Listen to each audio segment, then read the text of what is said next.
ஓம் சாய்ராம். ஷீரடி தெய்வம். அத்தியாயம் 37. சாவடியில் பாபா வழிபாடு. பாபா ஓர் ஆத்மஞானி. சாயியின் வாழ்க்கை புனிதமானது. அவரின் வழிகளும் செயல்முறைகளும் விவரிக்க இயலாதவை. சில நேரங்களில் அவர் பேரானந்த பெருநிலையிலேயே இருப்பார். சில நேரங்களில் ஆத்மஞானம் கொண்டு அடக்கமாய் இருந்தார். கணக்கிலடங்கா செயல்களை அவர் புரிந்தாலும் பல நேரங்களில் அச்செயல்களுக்கும் தனக்கும் தொடர்பில்லாதவாறு தனித்து இருந்தார்.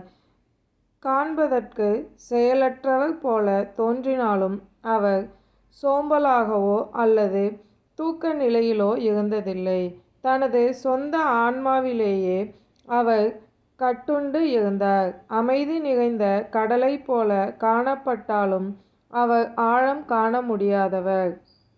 அவரின் சொல்லில் அடங்கா பெருங்குணத்தை யாரால் விவரிக்க இயலும்? அவர் ஆண்களை சகோதரர்களாகவும் பெண்களை தாயாகவும் சகோதரியாகவும் கருதினார். அனைவரும் அவர் அறிந்த மாதிரியே ஒரு தூய நிரந்தர புனிதமான பிரம்மச்சாரி ஆவார். அவர் தம் தொடர்பால் நமக்கு ஏற்படும் தொடர்பானது நிரந்தரமாக நம்மிடம் நிலைக்கப்படும். அவரின் பாதங்களுக்கு எப்போதும் பக்தியுடன் சேவை செய்வோம். அவரை அனைத்து ஜீவராசிகளிடமும் காண்போம். அவர் நாமத்தை எப்போதும் சொல்வோம். சாவடியில் வழிபாடு நிகழ்த்திய பக்தர்கள். பாபா ஒரு நாள் மசூதியில் தூங்குவார். ஒரு நாள் மசூதியின் அருகில் உள்ள சாவடியில், மசூதிக்கு அருகில் உள்ள கட்டிடம், தூங்குவார். இவ்வாறு மாறி மாறி உறங்குவது பாபா மகா சமாதி அடையும் வரை நிகழ்ந்தது. 1909 ஆண்டு டிசம்பர் 10 நாளிலிருந்து பாபாவின் பக்தர்கள் சாவடியிலேயே முறையாக வழிபாடு செய்ய துவங்கினர். சாவடிக்கு போகும் முறை வரும் நேரத்தில் மக்கள் மசூதியை சூழ்ந்து கொள்வர். மண்டபத்தில் சில மணி நேரம் பூஜையும் பஜனையும் செய்வர். அவ்விடத்திற்கு பின்னே உள்ள துளசி பிருந்தாவனத்திற்கு வடக்கேயும் பாபாவுக்கு முன்புறமாகவும் ஓர் அழகிய ரதம் இருந்தது. பஜனையில் விருப்பமுள்ள ஆண்களும் பெண்களும் உரிய நேரத்திற்கு வந்து சப்லாக்கட்டை, கர்தால், மிருதங்கம், கோல் முதலிய இன்னிசை கருவிகளை கொண்டு பஜனை செய்தனர். அங்குள்ள அடியார்களை எல்லாம் சாயிபாபா சாந்தமென ஈர்த்து கொண்டார். சிலர் அதற்கு புறத்தே உள்ள திண்ணையில் வைக்கப்பட்டிருந்த தீவட்டிகளை ஒழுங்குபடுத்தினர். சிலர் பல்லக்கை அலங்கரித்தனர். சிலர் தங்களுடைய கைகளில் பிரம்ம குச்சியை வைத்து கொண்டு பாபாவுக்கு ஜெயகோஷம் செய்தனர். மசூதியின் பகுதிகள் ஜோடனை துணிகளால் அலங்கரிக்கப்பட்டன. மசூதியை சுற்றிலும் வைக்கப்பட்ட விளக்குகள் தங்கள் ஒளியை சிந்தின. ஷாம் கர்னா என்னும் பாபாவின் குதிரையும் வெகு அழகாக அலங்கரிக்கப்பட்டு வெளியே நின்று கொண்டிருந்தது. பின் தாத்யா பாட்டிலும் சிலருமாக வந்து பாபாவை தயாராகும்படி கூறினர். பாபா சாவடிக்கு புறப்பட்டு வருதல். தாத்யா தனது கைகளை பாபாவின் அக்குளில் வைத்து அவருக்கு உதவி செய்யும் வரை பாபா அமைதியாகவே அமர்ந்திருப்பார். தாத்யா பாபாவை மாமா என்றழைத்தார். அவர்களின் உறவு உண்மையில் மிகவும் நெருக்கமானது. பாபா தன் வழக்கமான கஃப்னியை அணிந்து கொண்டார். சட்காவை தன் அக்குளில் வைத்து கொண்டார். தனது சில்லிம் என்னும் புகைப்பிடிக்கும் குழாயை புகையிலை மற்றும் ஒரு துணியுடன் சேர்த்து தோளில் போட்டுக்கொண்டு கிளம்ப ஆயத்தமானார். பின்னர் தாத்யா எம்ப்ராய்டரி வேலை செய்யப்பட்ட பொன்னால் ஆன அழகிய சால்வையை அவருக்கு அணிவித்தார். அதன் பின் பாபா தன் பின்னால் இருக்கும் சில விறகு கட்டைகளை வலது கால் கட்டை விரலால் சற்று இழுத்து விட்டு வலது கையால் எரிந்து கொண்டிருக்கும் விளக்கை அணைத்துவிட்டு சாவடிக்கு புறப்படுகிறார். டாஷே என்னும் முரசு, பேண்டு, சங்குகள், மிருதங்கம் என்னும் இசை கருவிகள் முழங்கின. வான வேடிக்கைகளும் பலவாறு வர்ண ஜாலங்களும் அழகு காட்சிகளை நல்கின. வீணை, மிருதங்கம் இவற்றின் ஒலியோடு ஆண்களும் பெண்களும் பஜனை செய்தபடி பாபாவை பின்தொடர்ந்தனர். சிலர் மகிழ்ச்சியாக பலவித நடனங்களை ஆடிக்கொண்டு வந்தனர். சிலர் தன் கைகளில் பல்வேறு வகையான கொடிகளையும் கம்புகளையும் எடுத்துச் சென்றனர். பாபா மசூதியின் படிகளுக்கு அருகில் வரும்போது பல்தார்கள் பாபாவுக்கு கட்டியம் கூறினர். பாபாவின் 2 பக்கங்களிலும் சாமரங்களை கொண்டு வீசினர். அடியவர்களின் கைகளை பிடித்து கொண்டே பாபா நடந்து வந்து கொண்டிருந்தார். அவர் நடந்து வரும் பாதையில் துணி மடிப்புகள் விரிக்கப்பட்டிருந்தன. தாத்யா பாட்டில் அவரது இடது கையையும் மஹல்சாபதி பாபாவின் வலது கையையும் பிடித்து அழைத்து வந்தனர். பாபு சாஹிப் ஜோக் அவர்களுக்கு குடைப்பிடித்து வந்தார். பாபா இவ்விதமாக சாவடிக்கு நடந்து சென்றார். அலங்கரிக்கப்பட்ட ஷாம்கர்னா என்னும் சிவப்பு குதிரை முன்னால் அணிவகுத்துச் சென்றது. குதிரைக்கு பின்னால் பல்லக்கு தூக்கிகள், ஏவலாட்கள், இசைப்பாடுவோர் என இவர்களோடு அடியார்கள் கூட்டமும் அவரை சூழ்ந்து வந்தன. அவர்கள் இசைத்த சாயி நாமம் என்னும் ஒளி விண்ணை பிளந்தது.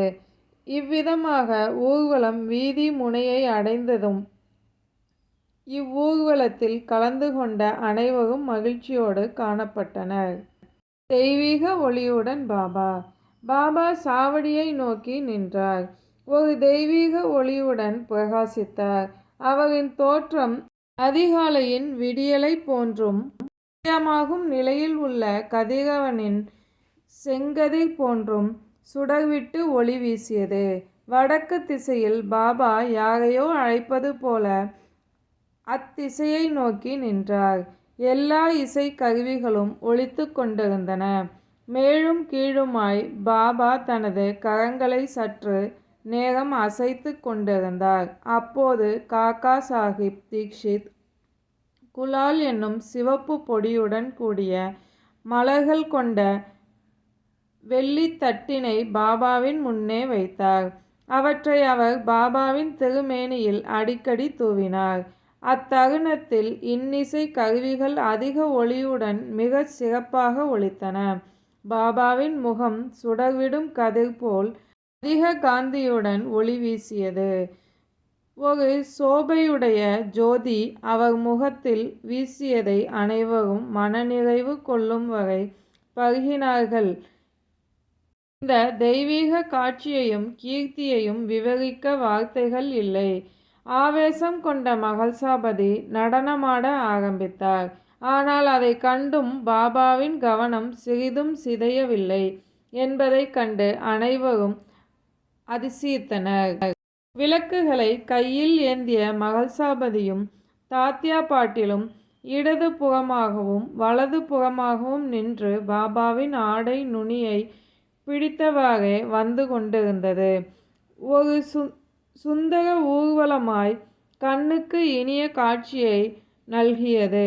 பாபாவை சுற்றி ஆண்களும் பெண்களும் ஏழைகளும் பணக்காரர்களும் என பாகுபாடுமின்றி திரண்டு நின்றனர். பாபா மிக மெதுவாக நடந்து வந்தார்.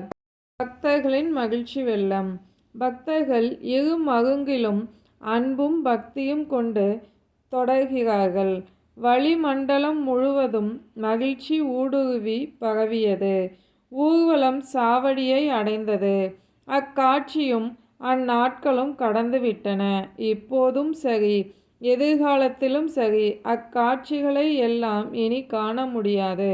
நாம் அக்காட்சியின் தோற்றத்தை மனக்கண்ணில் வேண்டுமானால் நினைவு கூறலாம். மனக்கண் முன் கொணர்ந்து நம் உள்ளத்திற்கு ஓர் அமைதியையும் திருப்தியையும் வழங்கலாம்.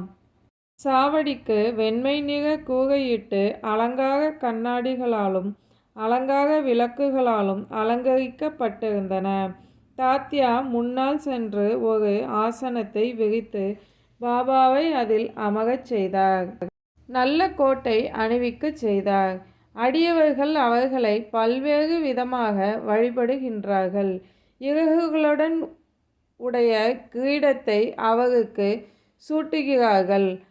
அவர் கழுத்துக்கு பூ மாலைகளையும் மணிப்பூன் மாலைகளையும் அணிவிக்கின்றார்கள். வைணவ அடியார்களைப் போன்று பாபாவுக்கு நேர்கோடுகளையும் புள்ளியையும் வைத்து அவர்கள் மனம் நிறைவடையும் வரை பார்க்கிறார்கள். தலைப்பாகையை அடிக்கடி மாற்றுகிறார்கள். அவர்களின் உள்ளங்களை எல்லாம் பாபா அறிகிறார். அடக்க ஒடுக்கமாக தடையேதும் கூறாமல் அவர்கள் இஷ்டங்களுக்கு எல்லாம் பாபா கீழ்ப்படுகிறார். இவ்வலங்காரங்களுடன் பாபா பேரழகாய் திகழ்கிறார். நானா சாஹிப் நிமோன்கர் கம்பை சுற்றி அழகிய குஞ்சர வேலைப்பாடுகளுடன் கூடிய குடையை மேலே பிடிக்கிறார். பாபு சாஹிப் ஜோக் ஒரு வெள்ளி பாத்திரத்தில் பாபாவின் பாதங்களை கழுவுகிறார். உரிய சம்பிரதாயங்களுடன் அர்க்கியமும் பூஜையும் செய்த பின்னர் அவர் கைகளுக்கு சந்தனம் பூசி தாம்பூலம் அளிக்கிறார். பாபா ஆசனத்தில் அமரும்போது தாத்யாவும் மற்றவர்களும் நின்று கொண்டிருக்கிறார்கள். அவர் பாதங்களில் விழுந்து பணிகிறார்கள்.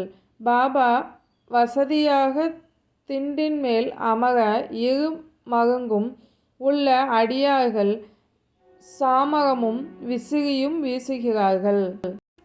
புனிதமாக்கப்பட்ட சில்லிம். பின்னர் ஷாமா சில்லிம் என்னும் மண்ணால் ஆன புகைப்பிடிக்கும் குழாயை தயார் செய்து அதை தாத்யா பாட்டிலின் கையில் கொடுத்தார். தாத்யா அதை தம் சுவாசத்தால் ஒருமுறை உறிஞ்சிய பின்னர் பாபாவிடம் கொடுக்கிறார்.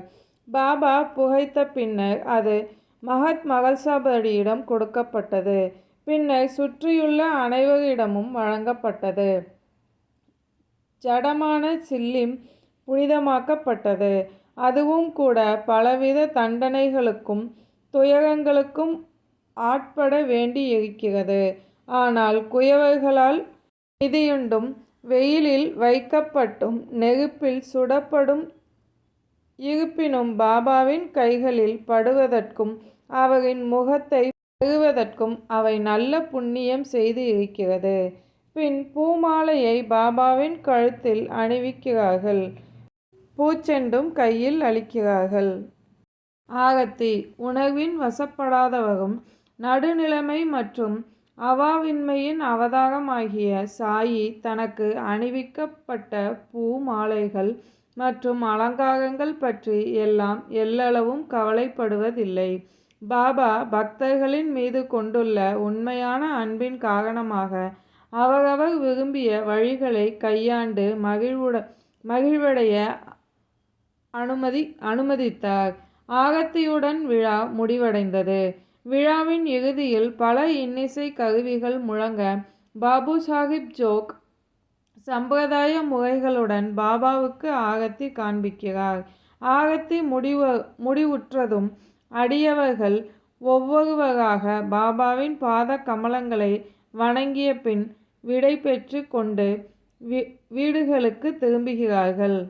தாத்யா பாட்டில் அவருக்கு சிலிம், பன்னீர், அத்தர், சென்ட் போன்றவற்றை அளித்துவிட்டு புறப்பட தயாரானார். பாபா அவரிடம், அன்பு ததும்ப என்னை பார்த்துக்கொள், வேண்டுமானால் வீட்டிற்கு போ, இரவில் சில சமயங்கள் என்னை வந்து விசாரித்து கொள் என்று கூறினார். தாத்யாவும் அதற்கு ஒப்புக்கொண்டு சாவடியை விட்டு வீட்டிற்கு புறப்படுகிறார். பின்னர் பாபா தாமே தம் படுக்கையை தயாரித்து கொள்கிறார். ஒன்றின் மேல் ஒன்றாக 50-60 வெள்ளை துண்டுகளை விரித்து படுக்கையை தயார் செய்து கொள்கிறார். பின் இளைப்பாற செல்கிறார். வாசகர்கள் ஒவ்வொரு நாளும் படுக்கச் செல்லும் முன் சாயி பாபாவையும் அவரது சாவடி ஊர்வலத்தையும் நினைவு கூற வேண்டும் என்ற வேண்டுகோளுடன் இந்த அத்தியாயத்தை முடிப்போம். ஓம் சாய்ராம். சாயின் வார்த்தைகள் மீது நம்பிக்கை வைப்போம்.